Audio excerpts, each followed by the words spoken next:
Welcome to the show today. Today we're going to talk about how to live a gorgeously green life. Today we have with us Miss Sophie, an expert in health living space.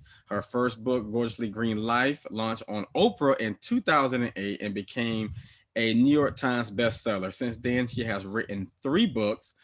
She is board certified in nutrition, and today she's going to share with us her tricks and tips about how to live a healthy life. Let's welcome Miss Sophie to the show. How you doing? I'm doing fantastic. Thank you for having me.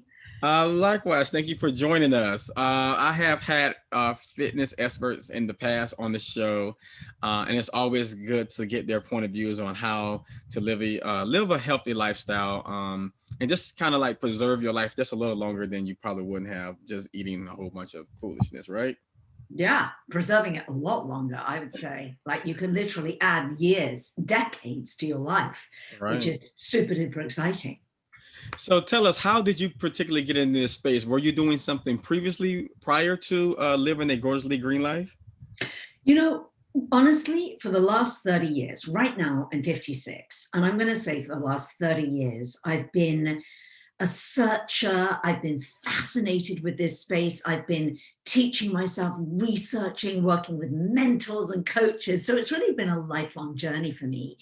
And something that I've always been interested in that's really excited me is just all this idea of evolving and moving forward and breaking new barriers. And so that's really what gets me out of bed every morning. Oh wow, awesome. So how do one kind of sustain a or control, if you will, a diet, like a perfectly diet? Like, because for me, I haven't dieted in forever, right? But I was a vegetarian for a long time. But how do one sustain the diet that works for them to meet their goals? That's such a good question. So look, here's the thing. I'm a weight management specialist, as well as being a nutritionist. And the first sort of shift that I have my clients make is to stop dieting, because I think any kind of dieting with that sort of diet mentality, that diet brain, will always trip us up. And let's face it, Brandy, it never works. It never works. Just by virtue of it being a diet, you're on a diet and then you're off a diet. So it's like, you know, so for me, it's a lifestyle. And is a lifestyle that has to work for you. It has to be doable. You just has to kind of jive with you. That being said, as I've got older and wiser, and also I'm a total science nerd. So for me, I work with various doctors and scientists to really look at what the evidence-based nutrition is now telling us. Because look, there are so many different opinions out there. One person's saying this, one person's saying that. One person's going my way or the highway, blah, blah, blah. So I'm not interested in opinions. I'm interested in the science. So what I do is I look at the science, gold standard for disease prevention. That comes first and foremost. And then let's look at also sustainable weight management. And we put those two things together, make it a lifestyle, and you got your golden ticket. Wow, that's awesome. So, what are the pros and cons of living a healthy lifestyle? Well, the pros and cons of living there aren't any cons of living a healthy lifestyle. There are absolutely none. You get up in the morning and look at what you can do, and you can do this without being a kind of complete health, zealot or health nut. You can get up and what I teach my clients is to make small changes, but everything is about consistency. And I mean everything, because I think the thing that really doesn't work, that you and I both know, is you try something new. Like, I'm going to do this boot camp. I'm going to start working out. I'm going to start meditating, whatever it is, or dieting. And then you're just so defeated because a few weeks in, the motivation's not there. You haven't seen these quick results. And then you're back to your old ways again, whether it's, couch potato, I'm not working out anymore. I'll push it down the road. I'll do it when I feel like doing it. Well, on my watch, my clients, it's not about doing it when you feel like doing it. You do it. And you do it every single day. You get discipline, you get structure into your day when you hit your discipline and structure. And I explain exactly what that is. It's not no big, huge thing. It's like little pieces, but it's almost like Honestly, it's almost like as adults, we need a framework. Like children need a framework and a discipline and a structure to feel safe and to get done what needs to be done, right? But then as adults, we kind of lose that and we lose our way. And so that's really what it's all about for me. You did allude about being a weight specialist, if you will. Um, and a lot of people struggle with their weight, fluctuates, go back and forth, they lose it, they gain it back, they lose it, they gain it back. And I know that can be so frustrating for people. So tell us, how do you achieve your desired weight? You know, you eat for disease prevention and health.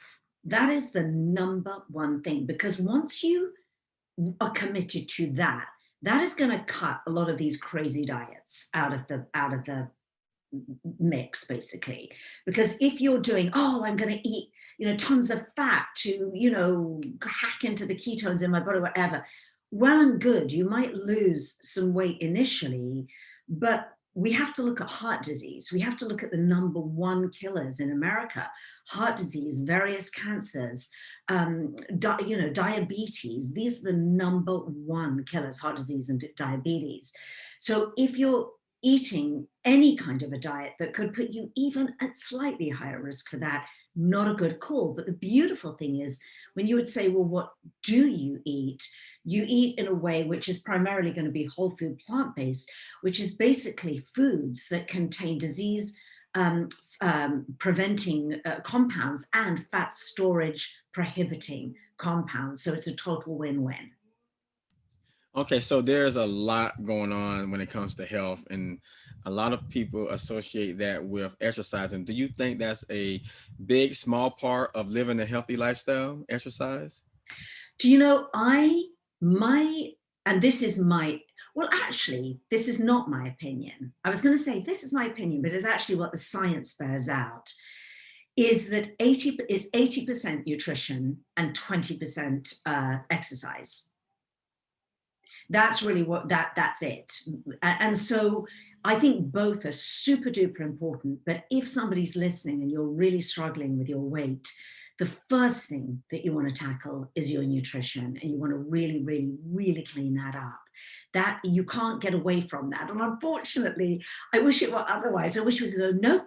All you got to do is like dial in your workouts, and then you can have ice cream, and you know what I mean? And you're going to have this, that, and the other. I wish it were that way, but it isn't. And I think this is especially true. Honestly, it might be easier when you're a bit younger, and you can do it when you're in your 20s and 30s, and you can get away with even your early 40s, you can get away with so much. But then, in my experience, when you turn kind of 45-ish, and particularly for women, when hormones really change, then you just can't get away with that anymore. It's absolutely, you've got to dial in your nutrition.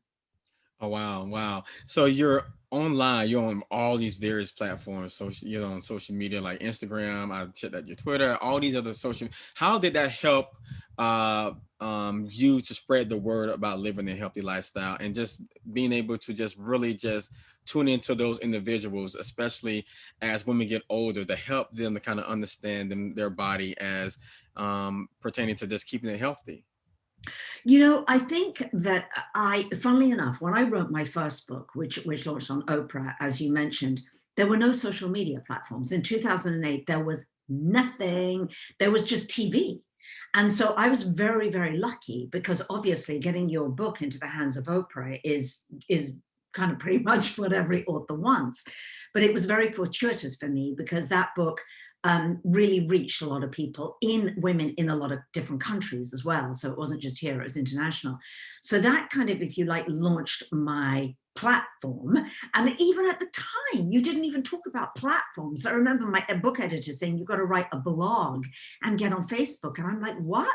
I literally remember going, what's a blog? What's a blog? This is, and Facebook, I kind of, yeah, but do I really need to use that? So it's so insane how things have evolved and changed since then. So that was the sort of initial thing. And then obviously I had to, grew with it. And I think I started, one of my first platforms to sort of spread my message of what I was passionate about was YouTube, actually. And so I created a YouTube channel way back in 2008 called Gorgeously Green. And it was as a sort of support for the book. It was like, oh, great, I can make videos now. And I love to make videos. In a past life, I was a performer, I was an actress. So for me, communicating on camera or on stage came very naturally to me. So I'm like, okay, I do want to do videos. So that's what I did. That was the first thing. And then everything else just started to kind of come onto that on then. I think Facebook has been a very powerful platform for me. I like the slightly longer form, being able to I do a lot of live streams where I'll go for an hour. It's a good way for me to communicate. Yeah, and Instagram, I guess a little bit more kind of recent in the last kind of 6 years or something. But yeah, so they all have, don't they? They all have their sort of different advantages and disadvantages.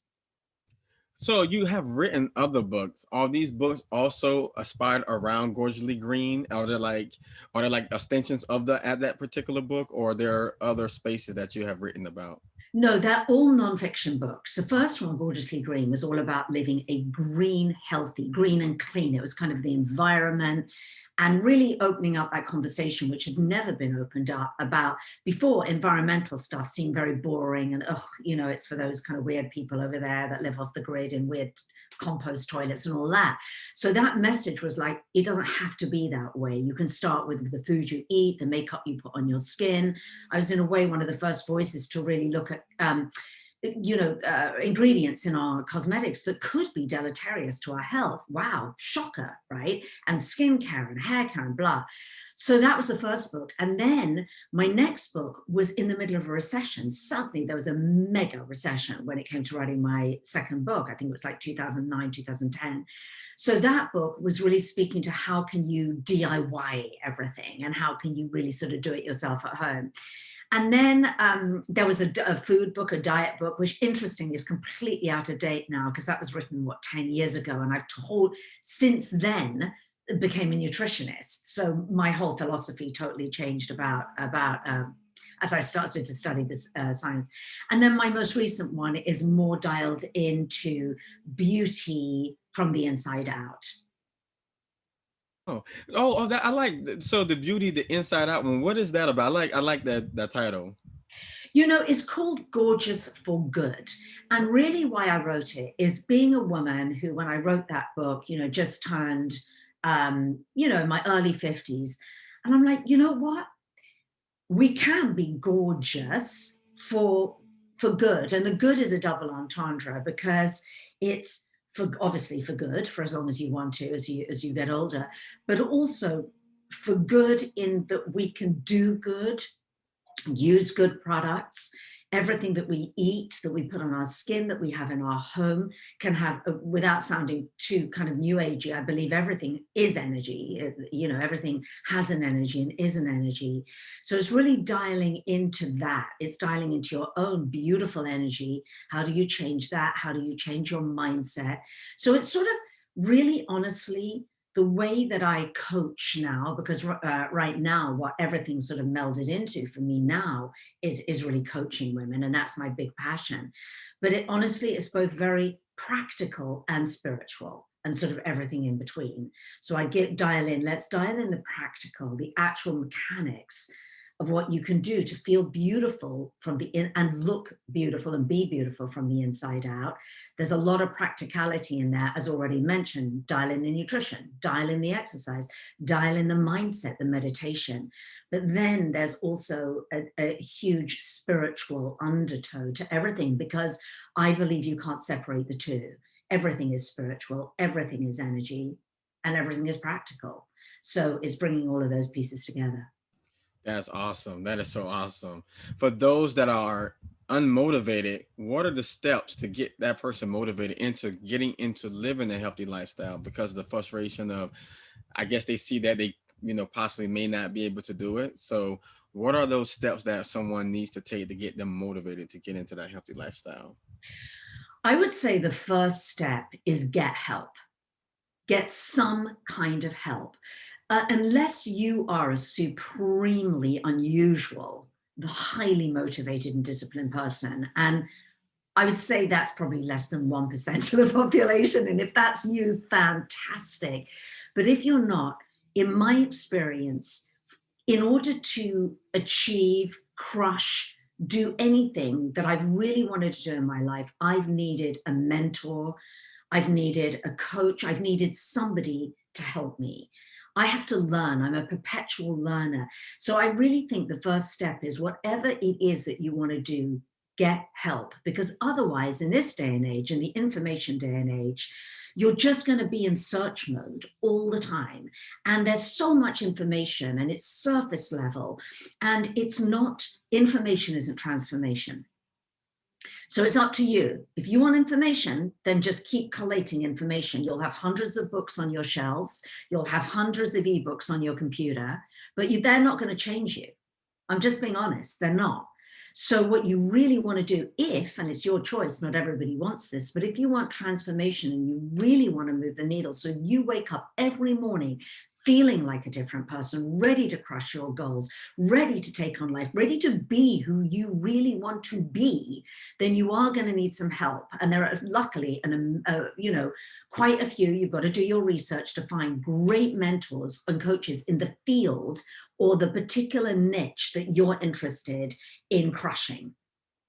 And if it comes to weight management and living your best life, and you're a woman, that you could definitely speak to me. I'd be, happy to help, talk to you about that. So so do you do master classes as well? Do you offer that service to your clients? I have a free Okay. masterclass. And my masterclass is on my website, and it's called The 5 Shifts That My Clients Make. It's 5 surprising shifts in order to get the results that they get. So I go through those 5 shifts in quite a lot of detail. It's a 45-minute masterclass. As I said, it's totally free. And that, if anybody wants to watch that, watch it, take notes, because there's a lot of stuff in there. And they're surprising because they really go against a lot of conventional dietary fitness wisdom. Having been in this space a long time, I've been creating TV segments for like 10 or 12 years now. So I've sort of had the vantage point of really seeing the revolving door of experts coming in and out. And my fascination and passion was what works and what doesn't work. Life's too short. Let's sort of dial that in. So I sort of go over that in that masterclass. So that's a good starting point, and that's totally free. That's awesome. We love free here. So do I. So you are on these different platforms that we did discuss earlier that I alluded to. Can you tell us how we can locate you? Because you're literally everywhere and you're really big. So I want my audience to be able to grab a hold on you so they can get more information after hearing this interview. Sure. I'm going to spell my name because and it's so funny. I noticed you were like, so we got Sophie. People will avoid, even when I'm on TV, the TV host will go, we got Sophie here, because they were like, I don't want to butcher her name. But anyway, so it's Sophie Uliano. My husband's Italian, and I am going to spell that. So it's Sophie, Phie, and then it's Uliano,